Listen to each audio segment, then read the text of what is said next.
இன்று நாங்கள் இந்த பிரதேசத்திலேயே மருத்துவ முகாம் ஒன்றை நடத்தி கொண்டிருக்கின்றோம். நாங்கள் இந்த மருத்துவ முகாமை நாங்கள் தீர்மானித்து யாழ்ப்பாணத்திலிருந்து இந்த தமிழக உறவுகளுக்காக ஏதாவது ஒரு வழியிலே நாங்கள் உதவிகளை மேற்கொள்ள வேண்டும். அவர்களுடையக்கான இந்த துயர் நேரத்திலே நாங்கள் அவர்களை சந்தித்து அவர்களுக்கான மருத்துவ பணியை மேற்கொள்ள வேண்டும் என்று சிந்தித்தோம்.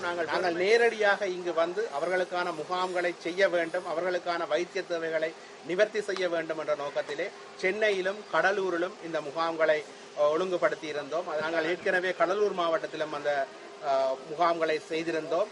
உண்மையிலேயே இந்த உறவுகளுக்காக, இந்த சென்னை வாழ் மக்களுக்காக நாங்கள் அல்லல்படுகின்ற பொழுது இந்த தமிழக மக்கள் எங்களுக்காக தங்களாலான பணிகளை செய்தவர்கள், குரல் கொடுத்தவர்கள், எங்களுக்காக அவர்கள் உதவிக்கரங்கள் நீட்டியவர்கள். அவர்கள் இன்று அண்ணல்கின்ற பொழுது அவர்களுக்கு நாங்கள் துயர் துடைக்க வேண்டும், அவர்களுடைய இன்னலிலே நாங்கள் பங்கேற்க வேண்டும் என்பதற்காகவே இந்த முகாம்களை நடத்தி கொண்டிருக்கின்றோம். உண்மையிலே இது அவர்களுக்கான முழுமையான நிறைவை கொடுக்க மாட்டது என்பது எங்களுக்கு தெரியும். ஏனென்றால் பாதிக்கப்பட்ட அனைவரையுமே எங்களால் சந்திக்க முடியாத ஒரு நிலைமை.